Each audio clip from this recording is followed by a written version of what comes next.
Welcome everyone this morning. My name's Jamie Dudensing. I'm the CEO of the Texas Association of Health Plans. Thank you for joining us this morning for our 87th session highlights. We're going to go through a detailed look at all of the bills that impact Medicaid, Medicaid managed care, and private coverage, including many of the healthcare bills that have an indirect impact on it. As many of you know, our association represents all of the plans in Texas that provide public coverage through Medicaid or Medicare, individual coverage in the marketplace, and coverage for employers across Texas. Our plans provide coverage for more than 15 million Texans, and a big part of our mission is providing affordable coverage for all Texans.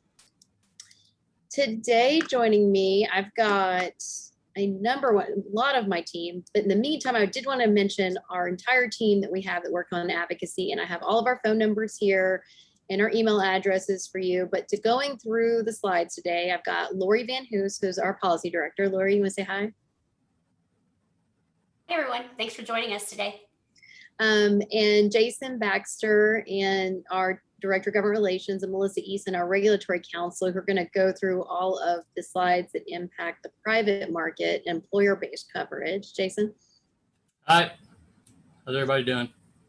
Our discussion is being recorded, and we'll be posting this recording along with the slides online. We're happy to email them to you. We also have some more detailed slides as a part of that process.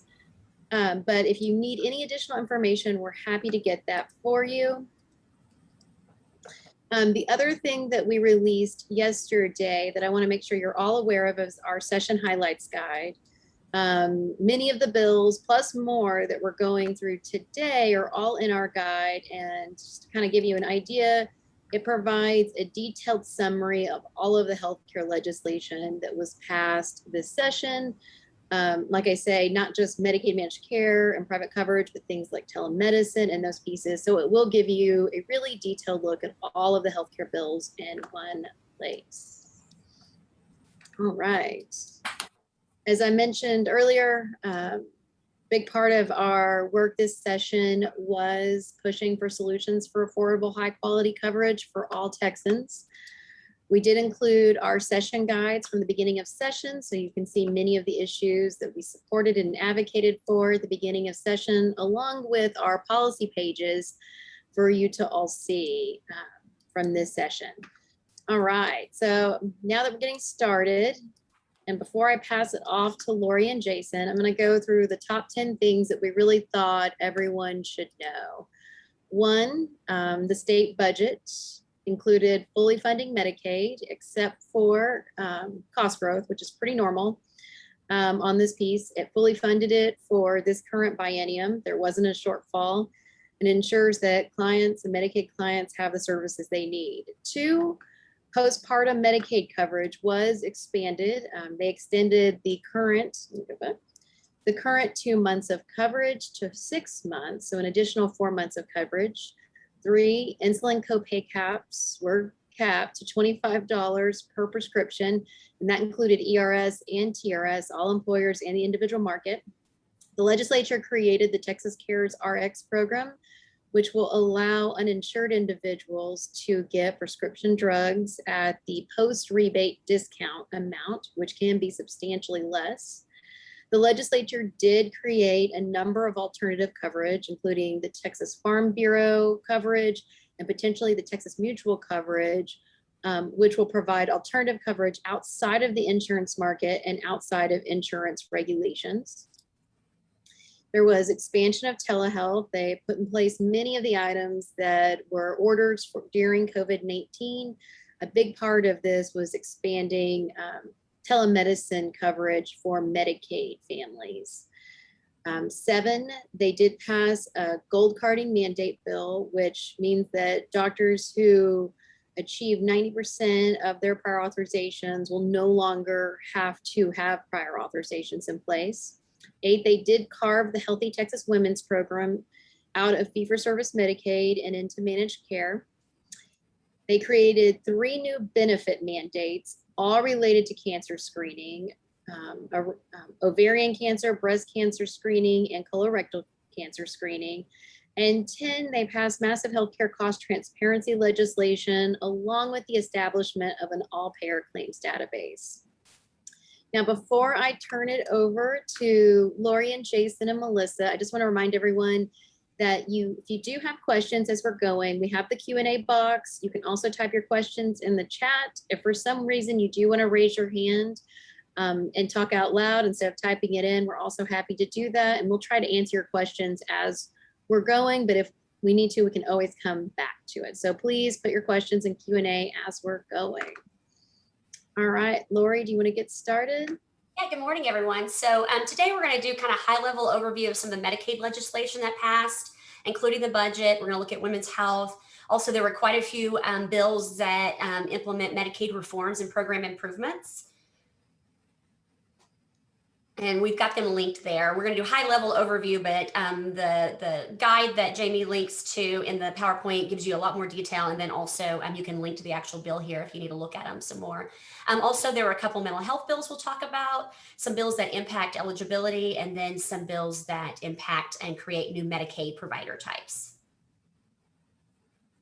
And then also, after we kind of get finished with Medicaid, we're going to move in telemedicine, telecommunications. Those kind of overarch and reach between both Medicaid and the private market. Then Jason's going to take over and talk to you guys about the COVID-19 emergency declaration legislation, some legislation related to consumer protections, provider access. We're going to go through the new insurance mandates and then some other legislation impacting health insurance. So that's kind of a high level overview of some of the main bills we'll be talking about today. Oh, and there's more, sorry. And also could not forget, we had pharmacy legislation and PBM mandates, the alternative coverage bills that Jamie was talking about at the beginning in the top 10, and then also some of the changes that happened with TRS. Okay, so we'll go ahead and get started. Just really high level, the budget. You know, you guys spend the majority of session working on the budget. We were able to pass 163 billion GR, 248 billion all fund budget this session. I think one of the biggest important takeaways from session was that the supplemental bill, there was not a need for us to have a funding for shortfall for Medicaid. So Medicaid, we were able to use the budget that was already in existence for 2020 through 2021 to get all the way through. It was one of the first sessions in a while we didn't have a Medicaid shortfall to fund this session. Specifically for Medicaid in Senate Bill 1, I'll go back. Sorry. Jamie, would you go back? Sorry. Okay, specifically for Medicaid, the bill did include 64 billion all funds and 23.5 billion GR. That was a decrease in all funds, but an increase of 1 billion GR from the previous budget. As Jamie mentioned, it does not fund projected biennial cost growth. That's pretty normal. And this is kind of the number that I think it's important for all of you to know is that, you know, that last projected money that was needed for that is about 1.9 billion. So we could go into the next legislative cycle needing a shortfall, supplemental budget. But this also doesn't take into account the enhanced FMAP and some of the COVID relief funds that are coming down the pike. So that could also help reduce that potential approximate shortfall. And then also it does include some increases for Medicaid client services and caseload growth. More specifically within the Medicaid budget, just to kind of highlight some of the things that you all were able to do this session, you did implement a rate increase for rural hospitals, and also an add-on payment for labor and delivery services that'll be provided at rural hospitals. Majority of you all know that within Medicaid, we have some programs that are waivers where the state has decided to fund additional slots for individuals who may not financially, qualify for Medicaid, but they have very complex medical needs and need some of the services that they could only get through Medicaid, stay in their homes. So those are the home and community-based community waiver interest lists, and you guys did fund those, put some money in to decrease that wait list for those. There were also money put into the budget to expand access to antiviral medications for Medicaid enrollees diagnosed with chronic hepatitis C. And then there's a big IDD waiver pilot that's going on at HHSC that would pilot moving the intellectual developmental disability population fully into Medicaid managed care. But to be successful in that implementation and that pilot, we needed some upgrades to HHSC's computer systems, and you did fund those. Those were really important upgrades that are needed. And then finally, there are some additional FTEs at HHSC that, if needed for the 1115 waiver, which obviously the agency will probably be spending a lot of time over the next year developing, negotiating, and implementing that new 1115 waiver. And then, of course, as every year, there's lots of different riders, but I'm going to go through just highlight a couple of the big ones that we think are important takeaways for you to know about. So there was a cost containment rider. That's normal. Almost every budget for the last 20 years has had some type of cost containment, directing the agency to find cost containment within the agency and different initiatives.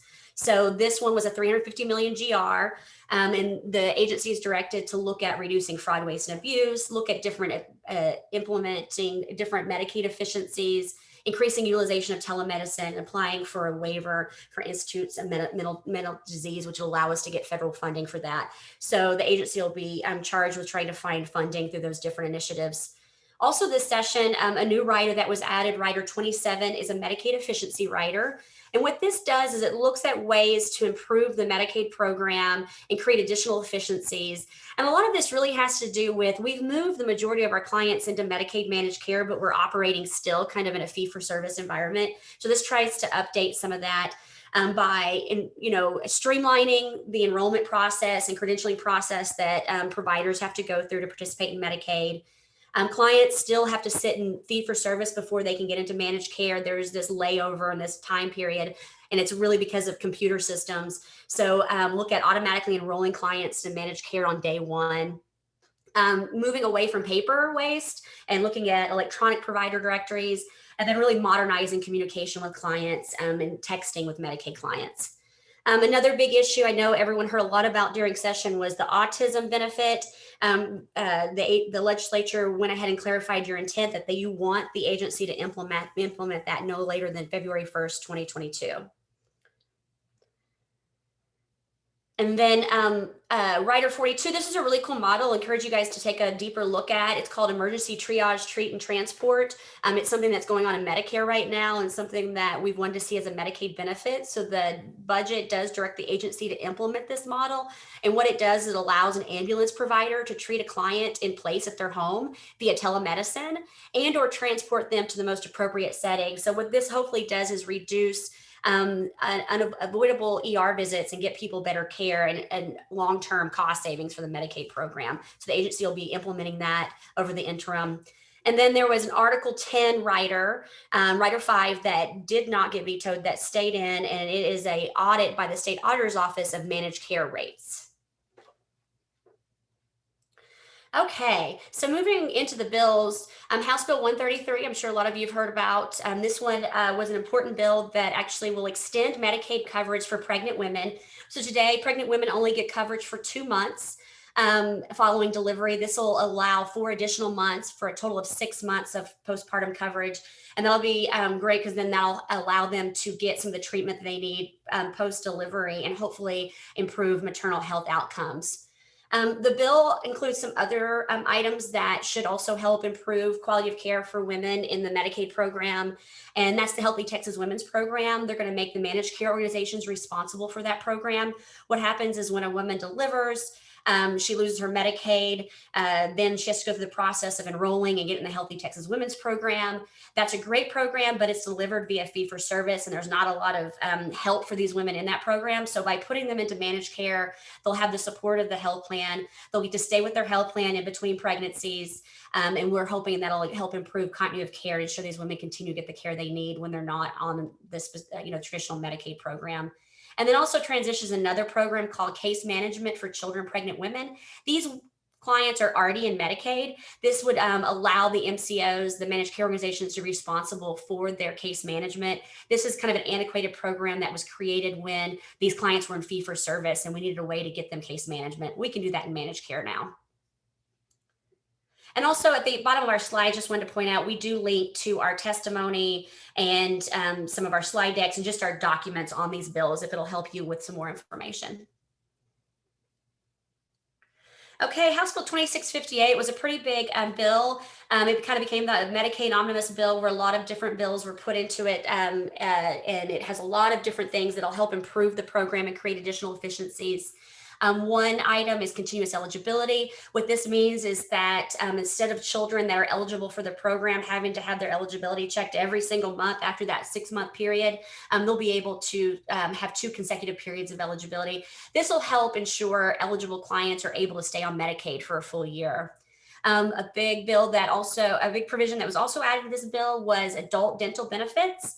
So this would allow adults that are in our Star Plus program who can't access dental care today have access to at least one preventative dental care. And the goal with that is that it will help reduce long-term care costs of these individuals going to the emergency room or having worse health outcomes because they can't get the dental care they need. It also has the agency looking at adding some additional benefits, including diabetes self-management and medication therapy management, and also looking at the managed care disease management programs to make sure that clients are accessing them. And then looking into the quality of nursing facilities in the Medicaid program. So monitoring their performance and also making sure that through our quality program that they're looking at staff to patient ratios in nursing facilities.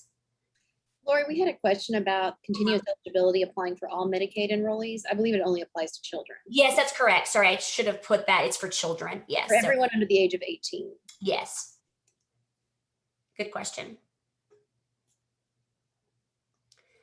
And then there's quite a few studies in this bill, 2 that I wanted to highlight that I think are pretty big bills for you guys to be, or studies for you guys to be aware of. Is there'll be a study. There's still some little programs and little services and some populations that are still in fee for service and not in managed care. So the agency has been directed to do a cost effectiveness and feasibility study of carving the rest of those services and programs into the managed care program. And then also looking at dually eligible. Dually eligible means our clients that are both Medicaid and Medicare, and how can we better serve those clients through Medicaid, and is there an opportunity to do cost sharing for some of those services that are Medicare services? Okay. Speaking of the interest list, I talked a little bit that the budget did fund, some slots for those individuals on the interest list. House Bill 3720, I think, will give the legislature a lot more information on the clients that are waiting. So right now, you guys don't know really who's on that list, what services they need, kind of demographics, and any details about, the thousands of individuals that are waiting for services. So this bill would require the agency to collect additional data on these individuals. That'll help you guys better understand who's waiting and maybe take a look at how to improve access to those interest lists. And then Senate Bill 1136, as the majority of you know, the Delivery System Reform Incentive Payment, the DSRIP program at HHSC, that funded a lot of quality work at the agency and ways to find best practices and ways to reduce ER visits. That funding is going away this year. And so Senate Bill 1136 really highlights that the agency needs to continue the work that they were doing under the DSRIP and find additional practices and programs to reduce ER and increase access to primary care and just improve the overall quality of the Medicaid program. Okay. Senate Bill 1648, this was a cleanup bill. So last session, Senate Bill 1807 was passed, and it allows children that have complex medical needs access to out-of-network care from a specialty physician. And the thing that really what this comes down to is you have a small population with the Medicaid program of children with extremely complex medical needs that may have very rare conditions, and they may have a relationship with the one specialty physician in the entire state that has the qualifications to treat that condition. And so this will allow them to continue to see that specialty physician out of network, regardless if they also have commercial coverage. Originally, the way the bill was structured, it seemed to only apply to clients that had both commercial and Medicaid, but this was clarifying it's for all of those clients. And then the bill also includes a couple other provisions, including requiring HHSC and DFPS to develop a process to review denials for services for children that are in the foster care program and to submit a report to the agency by December 2022. And then also requires HHSC to develop and implement what's called the Exceptional Kids Act pilot program. It's a federal act that passed several years ago, and it creates a health home for children with complex medical needs. Lori, one thing I was going to ask you or maybe point out, the complex children, that's only Star Kids. Oh, correct. Yes. And it's only populations that are considered, is it a level 1 in Star Kids? Yeah, so they're considered a level 1 service coordination. So that would be your children that are in the medically dependent children's program. And then, maybe about 5,000 more children, something around there that just have extreme complex needs where they have to have a named service coordinator that has multiple checks in with that client and family a year. So it's a pretty small population. Okay, Senate Bill 1829 has to do with client and provider directories. So due to some federal regulations, the sizes of our provider directories in Texas Medicaid program just became unmanageable. I think one health plan estimated the cost of printing them had increased by over $1 million just because the size of the directories that we were having to print. And there was a regulation in state law that required us to print a provider directory for every single Medicaid client, regardless if they wanted one or not. So these directories were getting sent and put, being left at the post office because they were too big to put in mailboxes. I'm sure there were quite a few members that were getting them or like, why am I getting this? I can look at this online or I can contact my health plan. But there are members that still want a printed copy, and we understand that. So what this bill does is it really streamlines the process, and it really is pushing us towards looking at electronic directories. But also, if a client wants a printed directory, they can request one, but we don't have to send one to every single member. So it should have some cost savings in the Medicaid program as well. And then also, it creates something new at the agency, Health and Human Service Commission, which is a client directory. And this client directory will kind of be the single source. It'll be the source of information that the agency can use, that the health plans can use. And then Maximus. Maximus is an entity that HHSC contracts with to help clients enroll in a managed care plan and provide assistance to clients. So this will create, to the extent feasible, a real-time directory where the health plan, the agency, or Maximus can update client information to the extent we can access it. And so hopefully that'll help us maintain better client contact information. Then we also had some big mental health bills passed this session, specifically within Medicaid. The first one was House Bill 2822. And what this does is it helps increase access to antipsychotic drugs. Some of you may be familiar with this, but HHSC determines what bills within the Medicaid program are preferred or non-preferred. What that means, whether they have a prior authorization or don't have a prior authorization, and the health plans have to follow that. And sometimes that results in some confusion or some issues with what drugs clients can access, especially within the antipsychotic class. So what this does is it prohibits the MCOs or HHSC from requiring a PA for antipsychotic drugs. If the client has accessed a drug, an antipsychotic drug class within the last year. So we know that they have been, prescribing antipsychotic. One thing that was really important within this bill that we were able to work with the author's office to ensure is that if somebody's prescribing something more than what's healthy or what's allowable or unsafe, we can still drop that down to prior auth so that we can look and make sure that that is a safe prescription for that client. And we can also have clinical edits in to help with client safety. And what those clinical edits do is they look at, okay, someone's getting prescribed an antipsychotic. Oh no, they also have this other drug and those are contraindicated and could create a major problem. That needs a prior authorization because we need to make sure that client's getting the right drugs. So we can still put in all those clinical, very client safety, which are really, really important for antipsychotics. And then this was a cool piece of legislation that we added as well, is that clients in Medicaid automatically are allowed to get a 72-hour supply of a prescription if they're denied a prescription at the pharmacy. But sometimes those pharmacists don't know you're a Medicaid client and you have access to that. So the MCOs will implement a process that when a denial comes up on the pharmacist screen, it'll also say, hey, if you want to get a PA, this is the process you take, but also they're eligible to get a 72-hour supply. And if it's safe, go ahead and give that client that supply. And then the other mental health bill was Senate Bill 672, and this allows the agency to add collaborative care management services. These are services that really work with clients that have behavioral health or mental health conditions, and it's a care team that work together to ensure that clients getting the care they need. And these are services that are available in some other state Medicaid programs, so we'll be adding them in the Medicaid program here in Texas. And then a couple eligibility bills, just wanted to point out, this just allows clients that are in a juvenile facility, if they're going into an inpatient or medical facility, we can, Medicaid can click on and pay for that. And then also helping Senate Bill 1059 will help clients that are aging out of foster care ensure that they're able to stay on Medicaid up to the age of 26. And then 2 new provider types. So this means, what that means with provider types is these are 2 new entities that'll be able to be paid in Medicaid, including military medical treatment facilities. They're not able to receive reimbursement today in Medicaid, and they will now, thanks to House Bill 2365. And then Senate Bill 73, I know, is a bill that we've seen many years and finally passed this session, which allows local public health departments to have their own provider type. They can bill Medicaid today. This just means that we'll be able to pull out information on exactly what services they're providing and how they're being reimbursed. Okay, now moving into the telemedicine bill. So House Bill 4 was the big telemedicine bill this last session. It dealt mostly with Medicaid. So, and it puts into place a lot of the regulations and waivers that we put in place, or some of the stuff that we learned during COVID.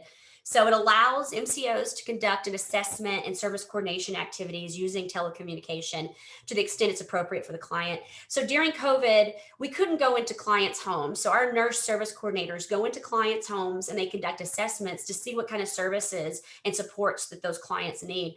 So we had to figure out what to do during COVID. And so we started conducting those via telecommunications.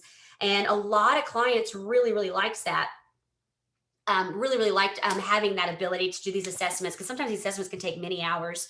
It also allowed our service coordinators to, interact with more clients in a given day than having to travel all over the state. So this allows us to continue to do that when it's in the most appropriate for the client and it's clinically appropriate.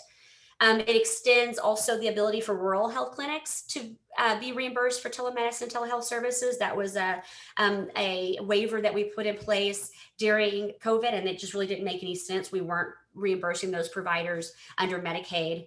Also, it allows behavioral health services to continue to stay audio only. We don't feel that audio only is appropriate for, all services, but we did learn that the behavioral health services, there are some that does make sense for. So if it's clinically effective and clinically appropriate, cost effective and clinically appropriate, we can continue audio only for those services in Medicaid. And then expands the use of home telemonitoring. So home telemonitoring is when, so a client may have a heart condition or may have some kind of condition that we need to monitor, but we could send them home instead of keeping them in the hospital. This allows us to continue expanding access to these telemonitoring devices. There's tons of them on the market. Every day you're finding more and more evidence base around these.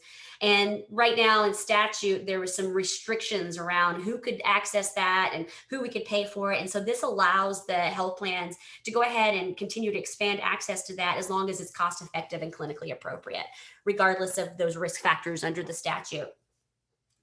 And then also it requires the agency to look at telehealth and telemedicine when they're looking at network adequacy. This is something also the federal government is asking states to start thinking about as we're expanding the access of telehealth and telemedicine. And then these services listed here on this slide, these are services that already, majority of them were being delivered via telemedicine, telehealth to some extent, but they were really expanded during COVID, and we learned a lot more about the effectiveness of them. So it tells the agency in this bill that, these services, let's go ahead and continue allowing them to be delivered via telehealth as long as it's clinically appropriate and cost effective. Real quick, we had a question about payment parity, and no, payment parity did not end up happening during session, which meant that you had to pay the exact same amount as you did for a brick and mortar visit. But it is important to know that both in Texas Medicaid already and in the commercial, we already had what was called a coverage parity mandate, which most other states did not have before COVID, which meant that you have to cover all services that are appropriate through telemedicine or telehealth that are a covered benefit through those mechanisms. So we already have coverage parity mandate in Texas, which most other states did not. But they did not pass payment parity for Medicaid managed care or in the commercial or health insurance market.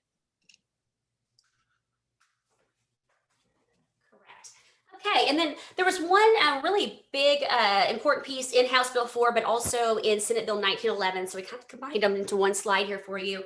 And what this does is it's going to modernize how we communicate with Medicaid clients. And so it tells HHSC that when a client's enrolling in Medicaid on that application, they should select their preferred method of contact, whether it be email, phone, or text, and then consent to allow MCOs and HHSC to communicate with their client for that preferred method. So including via text. So that means the minute a client becomes enrolled in Medicaid, the MCO will know that, hey, your client, they have consented for you to start texting them, and we can start texting on day one. Hey, have you had a checkup in the last 6 months? If you're a pregnant woman, are you high risk? So it's a really good way for us to help continue to find ways to engage clients and improve health outcomes. And then broadband was a big discussion, obviously, this session after we all learned telemedicine is great, but you have to have internet to be able to, for it to be effective. So it defines broadband in Texas. It develops a development office within the comptroller's office that will create a general revenue fund and develop maps each year that will show, areas in Texas where we have broadband issues, and also allow some financial incentive awards for those issue areas in the state where they do need assistance increasing access to broadband.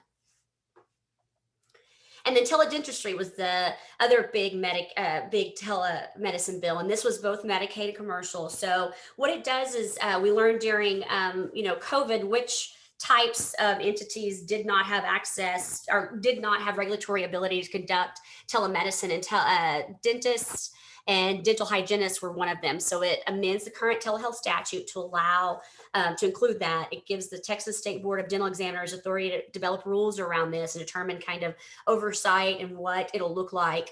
It requires Medicaid coverage also of teledentistry. And then it does add teledentistry to the insurance code telehealth coverage mandate that Jamie was talking about a minute ago. So we will now see teledentistry in Texas. And this is a side note, that coverage mandate only applies to in-network providers. So in-network, whether it's health insurance, or in-network, whether it's dental coverage. Okay, great. I'm going to pass it over to Melissa and Jason. Hey, before we jump into these slides, I think Melissa's going to give a lot of detail on these. I just want to brag on Melissa a little bit. I don't think most of you guys realize that all those analysis that you got, especially if you were staffing house insurance, Melissa did the real legwork on that and just kind of told me what to say when I came up to talk to you guys. So I just want to make sure everybody knows that Melissa's the brains behind the operation on the commercial side. Thank you, Jason. That's very sweet. Yes, I'm steeped in the insurance code, for better or for worse. So Senate Bill 6 was a COVID liability protection law, and this covers for first responders and schools. And what we were interested in as health plans is someone who may have exposed somebody to a pandemic, and there's some concern that there's going to be a lot of lawsuits. So this sets up some liability protection for people who may have exposed somebody to COVID, unless you knowingly, caused it or didn't try to fix it when you had the ability to, or were not following, government guidelines. It does provide retroactive liability. And like I said, there's an exception here. I won't get into the details, but there's some exceptions for if somebody knowingly could have protected somebody from the exposure and did not, and wasn't following the government guidelines, but they would have to prove that the person that failure actually caused them to get the disease. So this applies to any lawsuits that have already been filed since the pandemic started last year. Senate Bill 22 is kind of similar. It provides some protection for first responders who contracted COVID. It creates a presumption that if you're a first responder and you got COVID, you got it during the course and scope of your employment, and therefore it's covered by workers' comp, and you don't have to go through some of the things you might normally have to do to prove that it was related to your job. But one part of this, it also has an exception to the usual sort of subrogation process that health plans if they pay a claim under the health policy and then it turns out it should have been covered under workers' comp, usually the health plan can go recover that money through subrogation from the workers' comp carrier. But there's an exception, and that won't apply in this scenario of the first responders. Senate Bill 1780, the Epidemic Health Institute. This is interesting. It's creating sort of a National Guard model in Texas that will have, so you'll have healthcare workers, case investigators, tracers, et cetera, that will be, working for the state on a part-time basis, similar to the National Guard, to help create disaster preparedness and that sort of thing.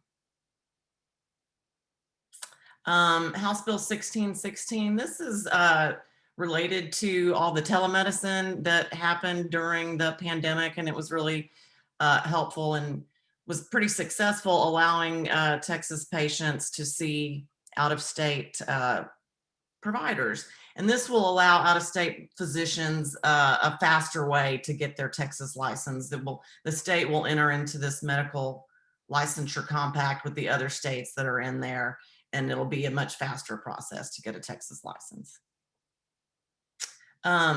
This is Senate Bill 1137, hospital price transparency. This is putting into law the federal hospital transparency rules. And you may have read, there's been some news articles about how a lot of hospitals are not complying with the federal law because the $300 a day penalty is cheaper, and they don't want to put all this information out there because it does require them to disclose negotiated rates with certain with the health plans, their discounted cash price, and then not naming the health plans, but their minimum and maximum charges. And so a lot of hospitals don't want to give out this information. They haven't been doing it, and the federal penalty is only $300 a day. So I'm interested to see how this will play out here. The bill requires HHSC to monitor compliance, but it doesn't require them to enforce it.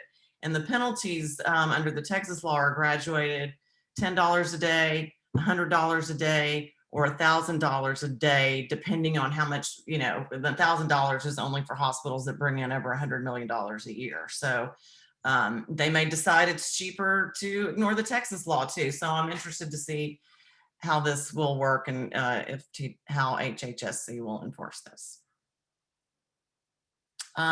Senate Bill 2038, this was one of the bills we really supported, consumer protection. Again, you probably read a lot about this. There was some price gouging going on with particularly COVID tests. People driving in or going to a freestanding ER for a COVID test that should have cost $200, and we're getting, if they turned over their insurance card, the freestanding ER would bill the health plan thousands of dollars, and that happened a lot. And there was a lot of publicity about that. So this bill requires freestanding ERs to disclose their prices for testing and vaccines during a declared disaster. And it also clarifies, but by the way, this isn't expanding your license, because freestanding ERs are only licensed to provide emergency services, which doesn't really include testing and vaccines. But that's okay if they're going to do that and not price gouge people. So it requires disclosures of prices, and it prohibits them from charging a facility or observation fee, which is usually the biggest chunk of a freestanding ER bill, for any services accessed from the patient's car. And that is anytime, that's not limited to a declared disaster. But it also prohibits price gouging, an unconscionable charge, which is defined at more than 200% of the average charge for that service from facilities. So it gives them some leeway, but we're hoping that will help out with the consumers. And it actually requires penalties. So and the first violation is $10,000. The second is $50,000 and a 30-day suspension. And the third violation, you lose your license. So there's pretty strict penalties here, and we're hoping that will help. Some other consumer protection bills, Senate Bill 790. This allows ground and air ambulances owned by cities and counties to not balance bill. They can accept the plan, the health plan payment as payment in full and don't have to go balance bill the consumer. There was some interpretation that the government code required counties and cities to go collect the bills that they're owed. And so there was some legal concern from them. So this will help out on that. Senate Bill 1809 is just strengthens the ability of the Department of Insurance of TDI to go after unauthorized insurance. It kind of cleans up the cease and desist procedures, and it also increases the penalty for that. Jason or Lori, I'm going to throw this one over back to you. Yeah, I'll go ahead and take this one. This was a bill that came about due to everything that we kind of learned during the public health emergency of ways to improve processes around future health emergency or disasters. So it allows TME to issue an order imposing a temporary limitation or a prohibition on elective medical procedures, and only if it's reasonably necessary to conserve resources. It requires Texas Department of Emergency Management to find a manufacturer or distributor that can develop a set amount and stock supply of PPE for upcoming public health disasters. It creates an office of the chief state epidemiologist within DSHS. And then it creates a registry of persons who receive an immunization or antiviral administered to prepare for a potential disaster, public health disaster, or other states of emergencies. And then it prohibits the government entity from issuing a vaccine or documentation to certify that an individual has received the COVID-19 vaccine, and then also prohibits businesses from requiring a customer to provide documentation certifying that they've had the vaccine. And then it goes through quite a bit of detail about how the state can declare public health emergency disasters and that they last for 30 days. And then also creates a wellness check that will create a registry so that we'll have a list of medically fragile individuals in Texas, and authorizes access to that list to really important individuals that are helping with the emergency, and then requires various different types of wellness checks for those individuals so that we can ensure that they are safe during these emergencies. And I just want to highlight that last part because as the Medicaid managed care plans, they tend to serve the most vulnerable populations in Texas, patients that have ventilators at their homes.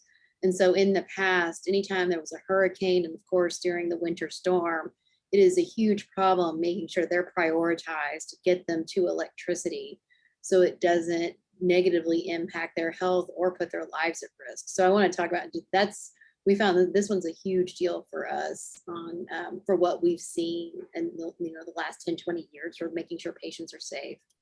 Absolutely. Okay, I'll jump back in on the APCD and healthcare cost transparency. This was a big bill, and it started out as two separate bills. There was a separate APCD bill that we worked on quite a bit this session. The healthcare cost transparency is similar to the hospital transparency law that I just described. This does adopt into Texas law some recent federal requirements, transparency rules that require cost disclosures, and primarily enrollee cost disclosures. And this does apply to ERS and some other TPAs. So what it requires is a self-service cost sharing estimator tool on the health plan website. And it requires so that the enrollee can go on and say, here's what service I'm going to get. And it will have to tell them your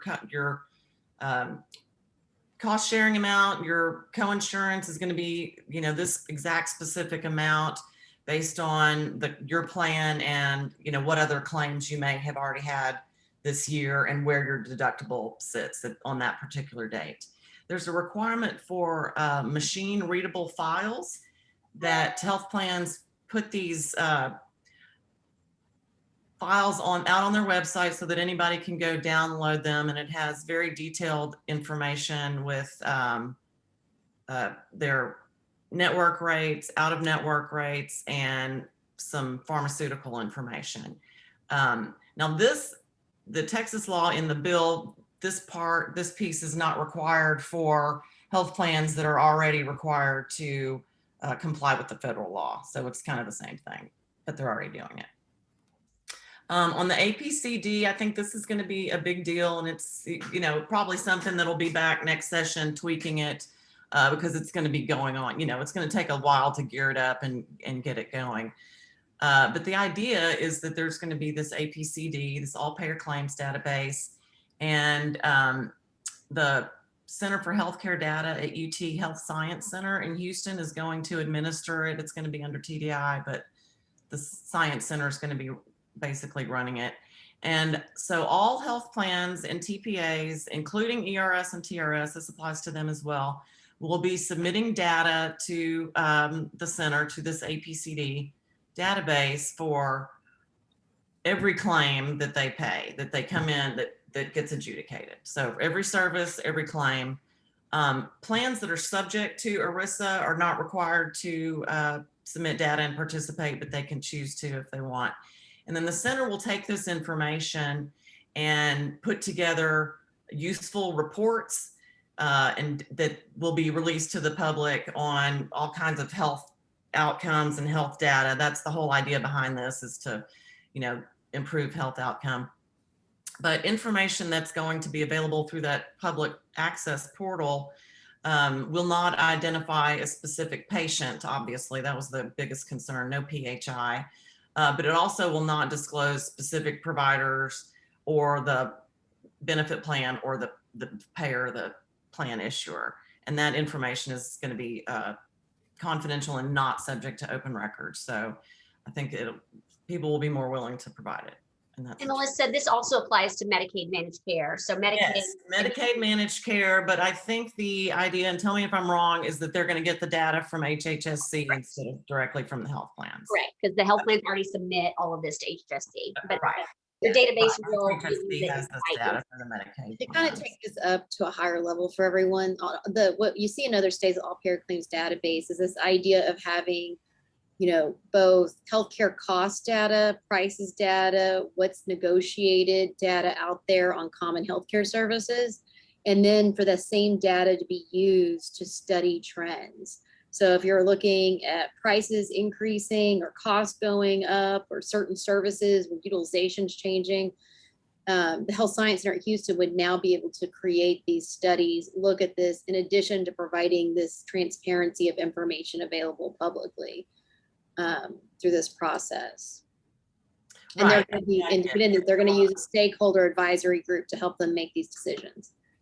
Right. It's going to be a lot of cost data that will be available to the public. And then also the center's going to be using it to watch trends and public health and that sort of thing.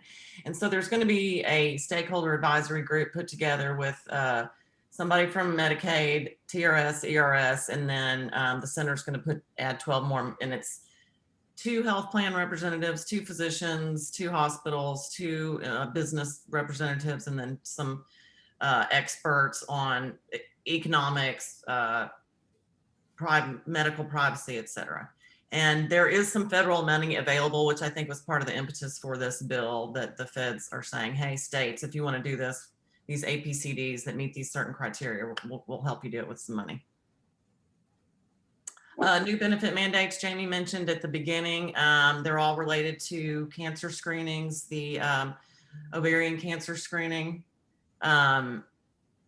mandate was expanded to include any other type of test approved by the FDA for ovarian cancer. On the colorectal cancer screening, this puts it in line really with the federal law, but during session, the United States Preventative Services Task Force was looking at this issue. And I guess to back up in big picture, under the Affordable Care Act, preventative services that are given an A or B grade from this federal task force must be provided with no cost sharing. And they were looking at changing the age for that, for colonoscopies from age 50 to age 45. And that hadn't happened yet during session. And so this bill changed the age to 45. And so now the task force has just recently given that a grade of B, so it would all be covered under the Affordable Care anyway. So that just puts us in line with the latest science really on that. And then Senate Bill 1065 expands the current mammogram mandate to include ultrasound and MRIs. And that mandate, because the current mammogram mandate also applies to ERS and TRS. House Bill 3459, this was the big bill this session, and it's complicated. So let me know if you have questions, or you might want to go back and look at the detailed summary in our report. But this creates an exemption for providers from having to get a prior authorization for certain services. And we were opposed to it and concerned for that because so it prohibits in most circumstances the health plan from looking at the medical necessity of a service before it's provided, but then also removes any accountability on the back end after the service has been provided. And if it was obviously not medically necessary, you still can't do anything about it in that situation. But the way this works, the health plans, if to follow this process, they'll have to go back and look at claims from any provider that has submitted more than 5 claims for one particular service during the previous 6 months. And for any service that a provider submitted 5 or more prior auth requests for, if they were approved 90% of the time, then that provider for that specific service gets an exemption from prior authorization. And this is also out of network providers. And so this process will have occur every 6 months, and the provider doesn't have to ask for it. The plans are required to review the approvals, send out a notice. And if a provider forgets or isn't aware and sends in a prior auth request for the service, the health plan has to say, no, you don't need to do that. And by the way, we're going to have to pay for it on the back end also. And it initially had 80%, and that was changed to 90% in the final bill. Now, the health plan can do, go back one more, does have the ability to rescind this exemption, but it's a complicated process. The health plans can't go back and review them on the back end, but a health plan can pull a random sample of claims, 5 to 20 claims during that prior 6-month period. And if 90% of those did not meet the medical criteria for the prior authorization, you can start this rescission process, but you have to tell them in advance about it, and they have the right to appeal. And even if you win on the appeal, you were not able to go back and recoup any of those claims. So they have the right to appeal this decision if you're going to try to take away an exemption to an IRO, an independent review organization. And that's the type of entity that currently reviews prior authorization denials. You always have the right to appeal up to an IRO, any medical necessity denial, and they make a final decision, and the health plan has to live with it. Like, no, you need to approve that claim. So that's going to be a similar process here. But as I mentioned, you know, one of our big concerns here is, again, on the back end, if the provider has an exemption for this certain service, you can't require pre-auth, and then you can't go look at it on the back end and say, oh, it obviously wasn't medically necessary. That was a nose job, not a needed rhinoplasty. You still have to pay the claim. And the only exception for that is what I call pure fraud, like it's the traditional common law definition of fraud, knowingly and materially misrepresented with this specific intent to deceive and get an unlawful payment, or you just don't do it at all. And so there's, in the Texas criminal law, there's, if you're looking at a state program, including the Medicaid program, if a provider were to bill the program for a service that was obviously not medically necessary, that's a crime in Texas. But on the commercial side, we're going to be mandated to, the health plans are going to be required by law to pay it anyway. And some other changes, go back to that last one. It's going to require, during the prior authorization process, this is different from the exemption. Before any medical necessity denial, there's a requirement now that the requesting provider be allowed to talk to a provider, a medical director at the health plan to discuss it. And now there's a requirement that provider for the health plan has to be a Texas licensed physician, and now will have to be of the same or similar specialty. So we're not allowed anymore to go and, get an expert from Mayo Clinic to help us out on the prior auth reviews. And this bill does apply to ERS and TRS and goes into effect fairly quickly. Senate Bill 1296, I think this is a good thing. Several years ago, after the Affordable Care Act was passed, Texas said we're not going to implement the Affordable Care. And so the feds said, okay, we're going to do it for you, and we're going to do your rate review to make sure that the health plan rates, the costs that for premiums that employers and individuals pay are appropriate under the federal law. And so health plans have been having to file their rates and their products, their plans, with both TDI in Texas and CMS at the federal level. And it just creates this dual regulatory process, and it kind of, one may be okay and you have to go back and forth. And so this bill allows and directs TDI to take that process back from the feds. And so they will be looking at whether or not these, all the rates are appropriate. We're getting into the, go ahead. You might want to just bring up on this is for anyone that has ever heard of the term silver loading. Right. Or so if you hear about in the individual market that there were ways to change up the premiums so that the subsidy was covering a larger amount of the cost, it could happen on the silver level. And it was called silver loading. This bill's also dealing with that issue. Right. Right. It was all about how the federal subsidies and how those were used. And so this will kind of straighten that out. Thank you, Jamie. Getting into PBM and pharmacy benefits, House Bill 1763. It prohibits value-based contracting, like using a performance-based contract. But we were concerned on this one because it prohibits PBMs and health plans from requiring specialty accreditation for pharmacies that sell like chemotherapy drugs and more specialty drugs. And so we think there might be a safety concern, and we'll probably be looking at that as we go forward. It limits mail order pharmacy and requires fee schedules. Let's skip to the next bill. We're going to run out of time here. House Bill 1919 prohibits health plans and PBMs from steering their members to steering enrollees to an affiliated pharmacy, including by having a plan design that gives you a lower copay or cost sharing or something like that. And it requires written consent for enrollees to change from a pharmacy. This is price transparency cleanup, and this is pharmaceutical manufacturers have to report prices of drug increases to HHSC, and this kind of cleaned that up, and it moved it to dishes.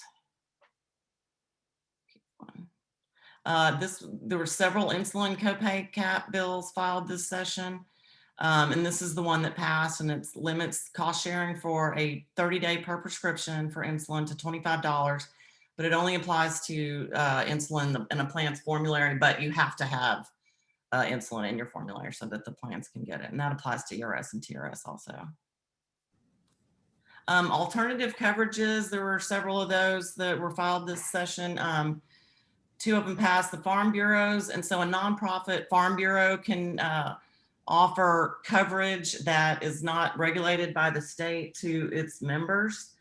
And it's not regulated by TDI. So there's some concern that will sort of siphon off healthy people, healthy enrollees from the regulated market into these non-regulated plans that don't have to provide pre-existing coverage or any of those other requirements under federal law. But there is a requirement in there about surprise billing, and providers can go to TDI, the arbitration or mediation process, on some of their out-of-network claims. And then Texas Mutual is the big workers' comp company in Texas that was created by the legislature several years ago. And it allows them to do something similar. They can either, get licensed to sell health insurance at TDI, or they can offer this alternative coverage, which is similar to what the Farm Bureau can do, but they can sell it to employer groups also. But in the Senate, there was some language added, and there's these guiding principles that they have to look at when they're developing their plans. And those are the most important things here, I guess. And, you know, they have to talk about how they're going to address pre-ex, get federal subsidies, and then also no gender discrimination. So there are some limitations. Go to the next slide real fast. And so they can't sell any of this coverage until 2023. And so they'll have to come back to the legislature and explain to all y'all what products they're going to offer, you know, comply with these issues. Texas CARES Act, this is going to help uninsured Texans with their prescription drug costs. It's using a PBM like for ERS or TRS that can get a better cost, and then can pass those savings on to the uninsured. So that's going to be very helpful. This just extends the high risk pool in case the ACA goes away and we need some kind of insurer of last resort in Texas, similar to the old risk pool, or it would allow us to set up a reinsurance program also. And then just these last couple of things, just to let y'all know what's going on, a couple of bills that passed related to TRS. Some retirees apparently bought some plans, got off TRS, and got some plans that weren't very good and want to get back on. So this House Bill 2022 is going to allow them to do that, because you have to usually get it right when you retire. So this will let those people back into TRS. And then this other bill, Senate Bill 1444, will allow some school districts to not participate in TRS. If they decide they want to get coverage somewhere else, they have to notify TRS. And once they get out, they're out for 5 years. And if they come back in, they have to be back in for 5 years. But I'm interested to see, how this works. And so some of your school districts, throughout the state may be interested in that. I think that's it. All right. Well, we finished a little over time, but we wanted to make sure you guys had a detailed look at all of these bills. We'll make the slides available and the reporting's there for you. And we're happy to go through much more detail with anybody that needs to understand one of these bills better. Are there any, before we close out, does anyone have any other questions they want to add to the chat or the Q&A? Raise their hand at all? All right. Well, thank you. Oh, we got something. Oh, thank you. Well, we want to thank all of you. We know this stuff's complicated and difficult. We were trying to make it easier for you guys to make sure you can go back to your bosses and do your newsletters and what you need to be able to explain to your constituents from your offices. So as I always say, we're happy to help with any constituent issues, any of these broader policy issues, and any questions you have to help make sure your districts understand all of this. So thank you very, very much. And we'll be seeing you soon, which I'm sorry about, here in a few weeks. So, but thank you all for joining us, and we'll talk to you guys later. Thanks. Thank you.